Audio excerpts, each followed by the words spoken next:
সব ভুলে গেছে। দ্বিতীয় অধ্যায় 2 নম্বর শ্লোকটা বলা হয়েছিল না, মুখস্থ করে রাখা ছিল হয়নি?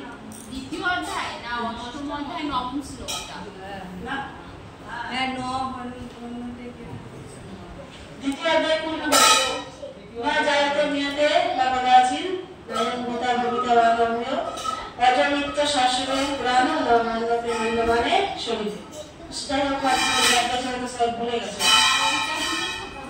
অষ্টম অধ্যায়ে আগের দিন পেজ দেখলাম ওটা পড়ানো হচ্ছিল 370 পেজ। না না আমি বলেছি যে পরপর একটা অধ্যায় একটা শ্লোক আমি মুখস্থ রাখতে, প্রথম শ্লোকটা, তারপর দ্বিতীয় অধ্যায় বলা হয়েছিল 2 নম্বর শ্লোকটা পড়ে আসতে, দ্বিতীয় অধ্যায় পড়ি না। হ্যাঁ পরপর যাবো, পরপর যাবে সব। হ্যাঁ তারপর দ্বিতীয় অধ্যায় তো মুখস্থ হয়নি তাই তো? নবম অধ্যায়ের কত নম্বর শ্লোক মুখস্থ হয়েছে? অষ্টম অধ্যায় নবম শ্লোক। অষ্টম অধ্যায় 9 শ্লোক 9 শ্লোকটা। ঠিক আছে, তাহলে আগের সপ্তাহে তোমরা হয়তো হবে না আমাদের ক্লাসটা, দাদা অষ্টমী আছে, মায়ের যেতে পারি। হ্যাঁ তো পরের সপ্তাহে কিন্তু মুখস্থ করে আলোচনা করি, তোমাকে গ্রুপে অ্যাড করে দেবো, ঠিক আছে? তুমি গ্রুপটা ভালো করবে, ওটা একবার সব দিয়ে দিই। হরে কৃষ্ণ। তো আমরা আজকে এই দ্বিতীয় অধ্যায় 2 নম্বর শ্লোকটি আলোচনা করব। হরে কৃষ্ণ কথা কম হবে, সকলে মনোযোগ সহকারে শোনো। সকলে হাত জোড় করে বলুন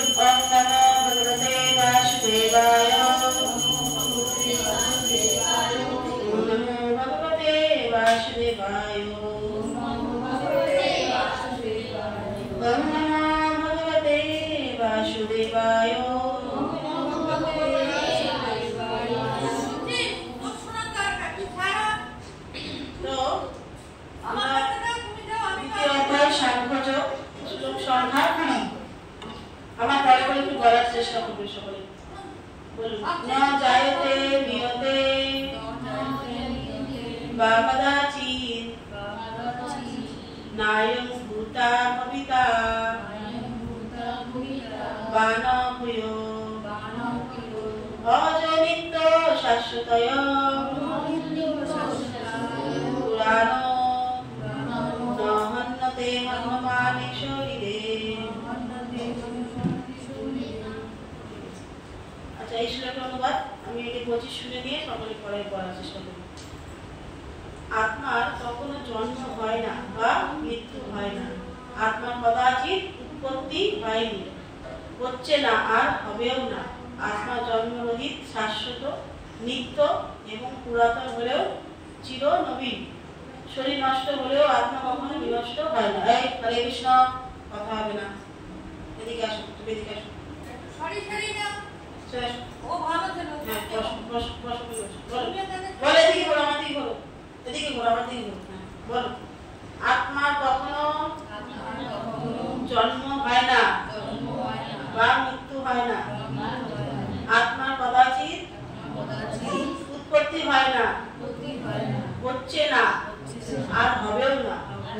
আত্মা জন্মরহিত, শাশ্বত, নিত্য এবং পুরাতন হলেও চির নবীন। শরীর নষ্ট হলেও আত্মা কখনো বিনষ্ট হয় না।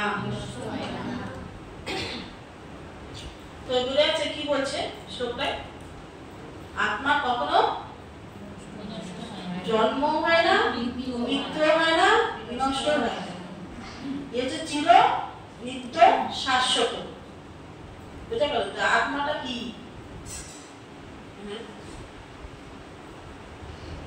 বলো, তুমি চলে আসো, তুমি চলে আসো, এখানে বসো। আত্মাটা হচ্ছে প্রত্যেকটি জীবের ভেতরে আছে, পরমাত্মার অংশ, তাই জন্যই নিত্য। যেহেতু পরমাত্মার অংশ, পরমাত্মাকে ভগবান, তাহলে আমাদের শরীরে আত্মা আছে আর কি আছে? পরমাত্মা আছে। অনেক আমরা এটা বলি না, ভগবান তো আমাদের ভেতরেই আছে, তাহলে আমি ভগবান, ভগবান যেমন ভেতরে আছে আমি ভগবান। কিন্তু না, আত্মা হচ্ছে জীবাত্মা আর হচ্ছে পরমাত্মা হচ্ছে ভগবান। এই দুজনেই আমাদের শরীরে আছে, বিস্তার করে আছে। একটি গাছে দুটি পাখি, হ্যাঁ, একজন হচ্ছে ফল খাচ্ছে আর একজন দেখছে। তাহলে এই জীবাত্মা এই শরীর নিয়ে যা যা কর্ম করছে, পরমাত্মা কি করছে? সাক্ষী রূপে সমস্ত কিছু ক্যামেরা হচ্ছে। আমরা ভাবছি যে কেউ দেখছে না, কেউ জানছে না আমার মনের ভিতরে কি আছে, আমি কি কাজ করছি, কিন্তু আমাদের পেছনে 13টা এরকম ক্যামেরা আছে। সিসিটিভি থাকে না কোন অফিসে বা এতে, কোথায় কোনো চোর আসলে আমরা দেখতে পাই, সেই রকম আমাদের কিন্তু যা করছি আমরা সব কিন্তু ক্যামেরা বন্দি হচ্ছে। কোথায়? চিত্তবৃত্তির খাতায়। আর কি একটু জীবাত্মা। আজকে আমরা এই যে পুজো আসছে, সবাই জামা কাপড় কিনবে, কিনবে তো সুন্দর সুন্দর পোশাক কিনবে। তো আমরা এখন পোশাক গুলো পরি, তখন আমাদের কি হয়? আনন্দ হয় না? আনন্দ হয় তো। পুরোনো পোশাকটা আমরা ছেড়ে ফেলে দিই যে এটা পুরোনো হয়ে গেছে, দুঃখ করি তখন। কিন্তু আমরা যখন এই শরীরটা ছেড়ে দিই তখন আমরা দুঃখ করি। কেন? এটা তো একটা পোশাক। আমার তো ভেতরে যে আত্মা, আমি কে? সবাই জানতে আমি কে? আমার পরিচয় হচ্ছে আমি চিন্ময় আত্মা। আমি কিন্তু এই শরীর নয়। আমাদের এই শরীরটা থেকেই আমরা সবকিছু বিচার করি, কিন্তু আমি কিন্তু এই পোশাক নয়। পোশাকের ভিতরে যে জিনিসটা আছে, মানুষটা আছে, সেটা আসল তো না? পোশাকটা আসল। আমরা পোশাকটাকে নিয়ে বিচার করি। সুন্দর পোশাক পরলে ভাবি খুব সুন্দর, সেমনি আমাদের দেহটা মানুষের রূপ পেয়েছি, মনে করছি আমরা খুব সুন্দর, কিন্তু এই সুন্দর শরীরটা একদিন কি হবে? পুড়ে ছাই হয়ে যাবে, কোনো দাম থাকবে তখন।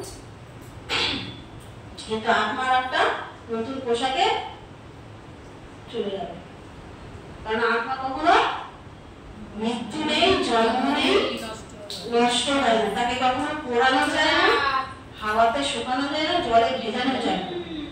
চির নিত্য শাশ্বত, সবার আগে জানতে হবে। কিন্তু আমরা আত্মা পরমাত্মার মধ্যে বিচার করতে পারি না। আমরা আমাদের শরীরটা নিয়ে বিচার করি। আর কি আমরা শরীরকে নিয়ে আমরা কত সুখে থাকবো, এই দেহটাকে আমরা কত সুখে রাখতে পারবো। ভালো বড় বাড়ি চাই, গাড়ি চাই, সুন্দর বিছানা চাই, হ্যাঁ, কিন্তু এই শরীরটা যখন নষ্ট হয়ে যাবে তখন এই কিছু দাম থাকবে। আর আমাদের যে সুন্দর শরীর পেয়ে আমাদের কি করণীয় সবার আগে জানতে হবে, যে আমার কি করণীয়। খেলাম, ঘুমালাম, লেখাপড়া শিখলাম, তো কি হবে? এখানেই যাবে কিছু সাথে আমাদের। কিন্তু আমরা এই শরীরটাকে ঠিক রাখার জন্য, সবকিছু মন ভালো রাখার জন্য অনেক চেষ্টা করছি, কিন্তু সুখী হতে পারছি কি? প্রকৃত হচ্ছি? যে যতই চেষ্টা করুক, অনেক টাকা আছে, লেপের তলায় ভর্তি বান্ডিল আছে, কিন্তু সে সুখী মনের দিক দিয়ে? কারণ কি? কারণ কি? কারণ হরে কৃষ্ণ, কারণ হচ্ছে দেখো আমরা সুখী নয়, কারণ হচ্ছে এই জগতেই সুখী। এটা একটা জেলখানা। জেলখানায় কেউ সুখী হতে পারে? জেলখানায় কেন পাঠানো হয় ক্যাদিদের? কোনো অপরাধ করলে তাকে জেলখানায় পাঠানো হয়, সেটা আমরা সবাই জানি। আমরা কিন্তু সব অপরাধী, সব জেলখানায় আছি। জেলখানায় থেকে কি করে ভালো থাকবো বলো তো? ভালো তো থাকার চেষ্টা করছি, জেলখানায় কেন পাঠানো হয় ক্যাদিদের? শোধন করা হয়। শোধনা করে তার শাস্তি দিয়ে থাকে, তার শাস্তিকে শোধন করে আবার তাকে বের করানো হয়। তো আমরা কি করে বেরাবো এই কারাগার থেকে, সেটা আমাদের চিন্তার কারণ, কিন্তু সেটা আমরা চিন্তা করছি না। আমরা এর ভেতরে কি করে আরো সুখ থাকবো সেটাই আমরা চেষ্টা করছি। আর এই যে এই মানব জন্ম, এটা কিন্তু খুব কি দুর্লভ, মানে সুদুর্লভ, যা অতি সহজে পাওয়া যায় না। দেখো আত্মাটা একটা কুকুরের দেহে পড়েছে, সে একটা পোশাক পেয়েছে, পাখিদের দেহে, শুয়োরের দেহে, নানান পশু পাখি জীব, হ্যাঁ, তারা হরিনাম করতে পারছে। এখানে এসছে, দেখো তো, এখানে যদি আসে কি করবো আমরা? আগে দূর দূর করে দাঁড়িয়ে দেবো, তাই না? কিন্তু একমাত্র এই পোশাকটাতে আমরা একমাত্র ভ্রমণের নাম করতে পারবো, সুযোগ আছে।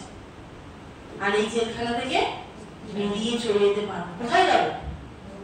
এই যে আত্মাটা, ভগবানের যে অংশটা, এই আত্মাটা আমরা চলে যাবে একদম ভগবান যেখানে আছে বিরাজমান, গোলক বৃন্দাবন। সেখানে কি নেই? জন্ম নেই, মৃত্যু নেই, জরা নেই, ব্যাধি নেই। এমন জায়গা, শুধু সুখ সুখ আর সুখ। বল ভালো, যদি আমরা সেই জায়গায় পৌঁছে যাই, আমাদের ভালো কি খারাপ? ভালো না? হ্যাঁ, যদি একটা ভালো জায়গায় চলে যায় যেখানে শুধু সুখ নেই, সুখ আছে, সুখ আর সুখ, কোনো দুঃখ নেই। গাছ থেকে ফল পারলেই শুধু বলবো গাছের কাছে গিয়ে গাছ আপনাদেরকে দিবে ফল। খিদের জ্বালায় আমাদেরকে ছুটে বেড়াতে হচ্ছে বলে মনে খিদে ওঠে, তোমার ইচ্ছা তুমি খেলে খেলে, না খেলে না খেলে। সবার আগে জানতে হবে বৈকুণ্ঠ ধামটা কিরকম, গোলক বৃন্দাবনটা কিরকম।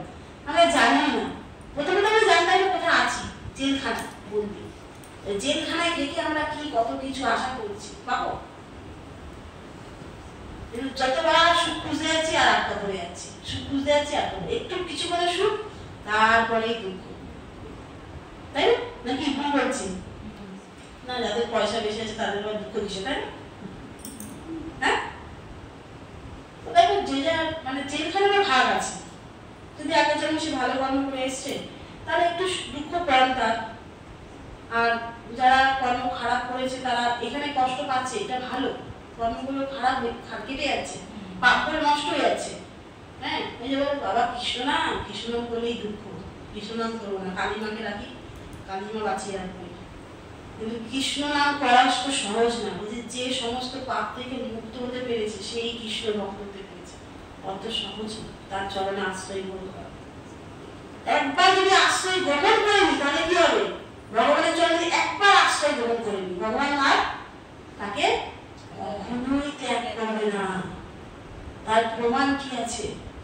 কি রামচন্দ্র যখন বনে যাচ্ছিল খালি পায়ে, তার পায়ে অজস্র কাঁটা ফুটেছে। হ্যাঁ, অজস্র কাঁটা ফুটেছে।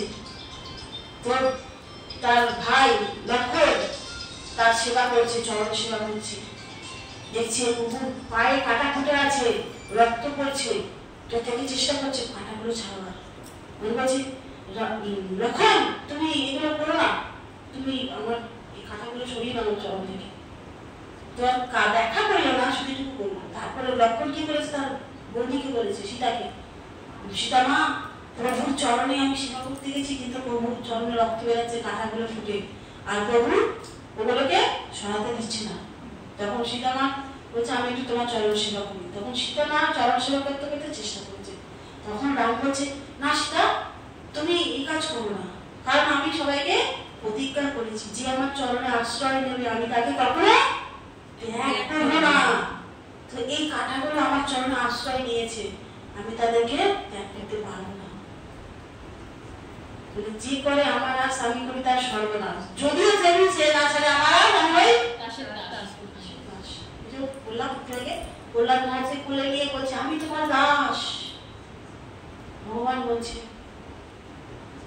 আমাদের সেভাবে ভজন করতে হবে। আমরা শুধু অজুহাত খুঁজে বেড়াই, একটু কিছু কারণ ছাড়াই ক্লাস আসতে পারছি না।